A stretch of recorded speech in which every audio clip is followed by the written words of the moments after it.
February 15, 1995. Raleigh, North Carolina.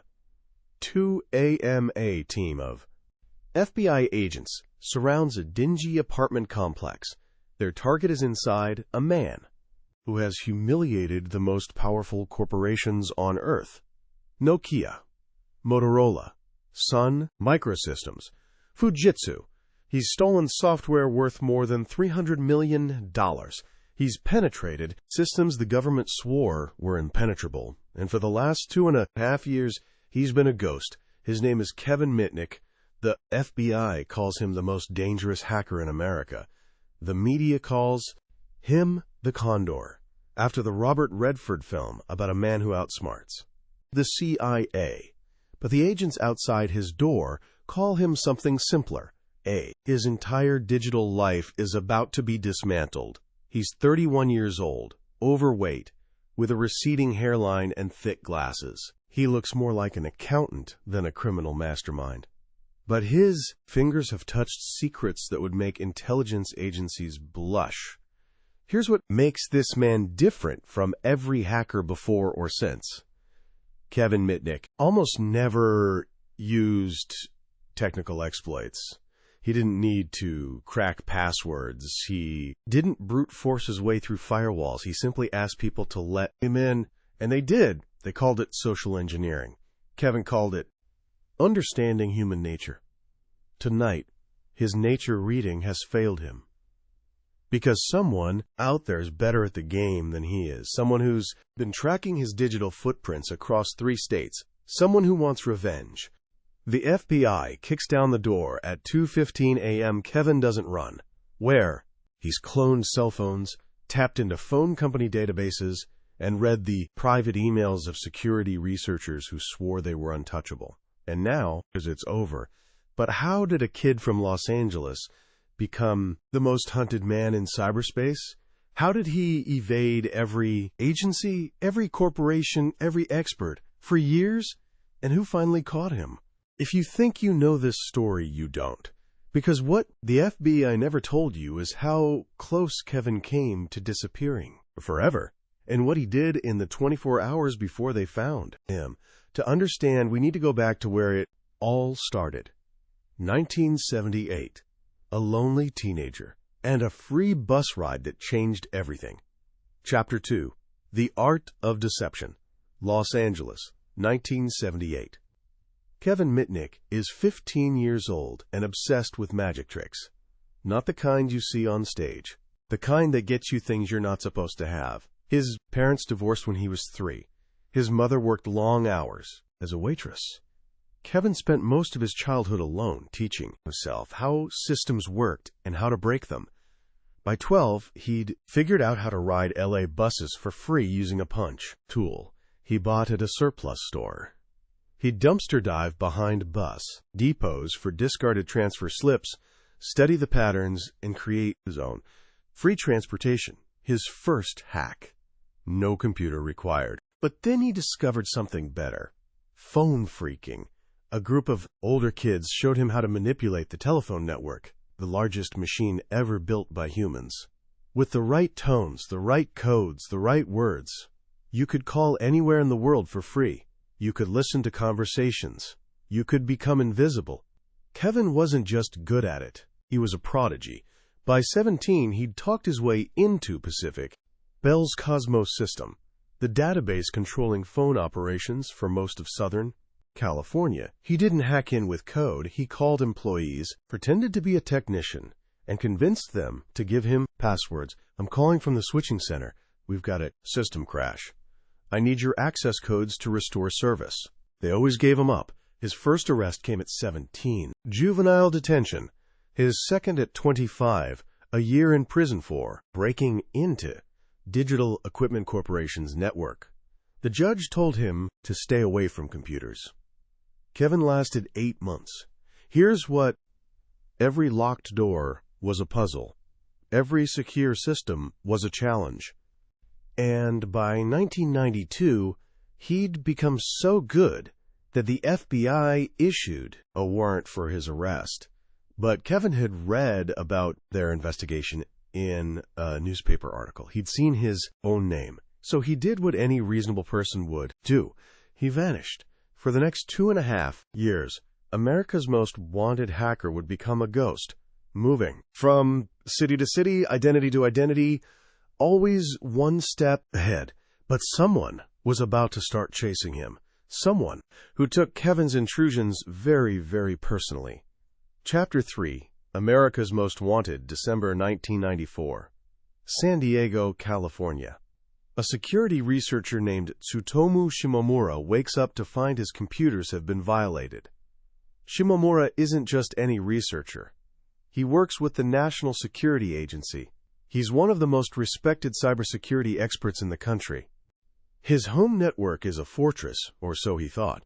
Someone has stolen his emails, his security tools, his unpublished research. Whoever did this is sophisticated, arrogant, and very, very good. The intruder left taunting voicemails on Shimomura's phone, mocking his security. Shimomura recognizes the techniques. There's only one person in America who operates like this, Kevin Mitnick. This is personal now. While the FBI fumbles with warrants and jurisdictional issues, Shimomura launches his own hunt. He sets up monitoring equipment. He traces connections across the internet. Back then, a much smaller and more trackable network, he follows digital breadcrumbs he's got a fake driver's license, a cloned cell phone, and a job at a law firm, using their computers at night to hack into whatever catches his interest. He's broken into Motorola's systems and stolen the source code for their latest cell phones. He's inside Nokia's network, reading confidential documents. He's penetrated a famous online community just to read Shimomura's private emails. He can't help himself. Every secret is a trophy, and Kevin has made a critical error. He's underestimated his enemy. Shimomura spends weeks tracing Kevin's connections. The hacker bounces his signal through multiple systems, but he's gotten sloppy. He's using the same cell phone too often. He's accessing the same systems in patterns. By February 1995, Shimomura has narrowed the location to Raleigh, North Carolina. Now here's where it gets interesting. If you're finding this story as unbelievable as I did, hit subscribe because we cover stories like this every week.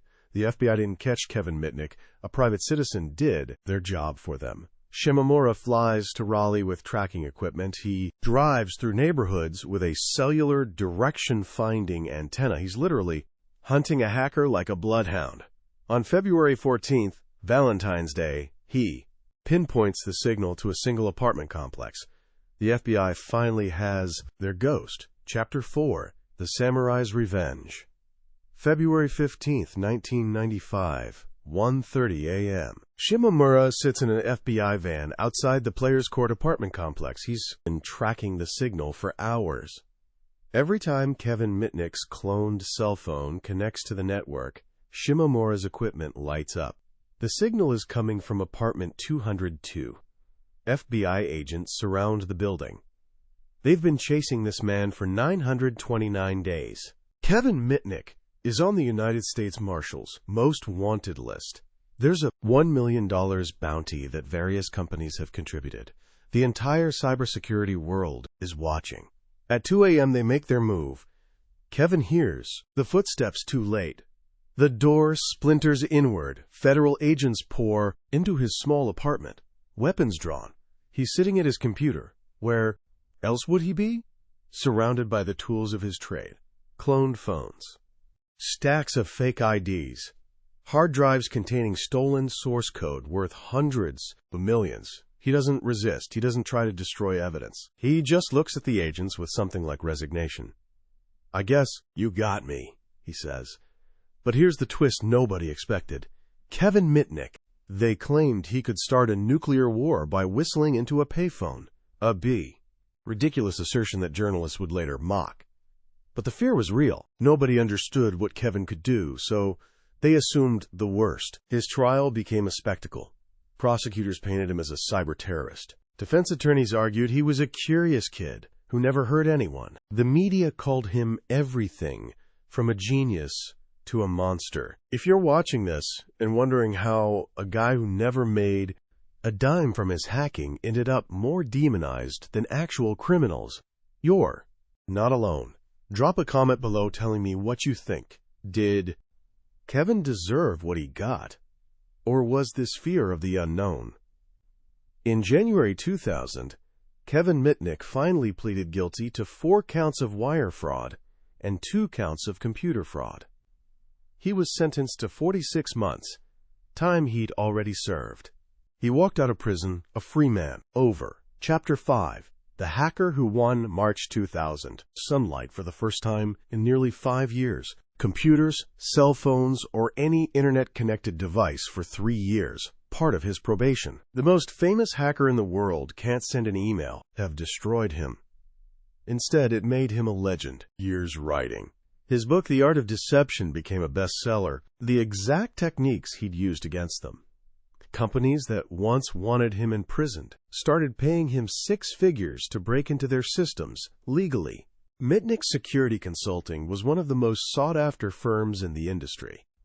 The man the FBI called a menace was now advising Fortune 500 companies on how to stop people exactly like his younger self. Here's what nobody predicted. Kevin won. He didn't die in prison. He didn't fade into obscurity. He became wealthy, respected, and influential.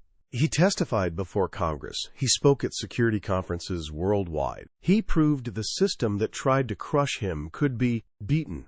Kevin passed away in July 2023 at age 59 after a battle with pancreatic cancer. The tributes poured in from across the tech world, from the same companies he'd once terrorized.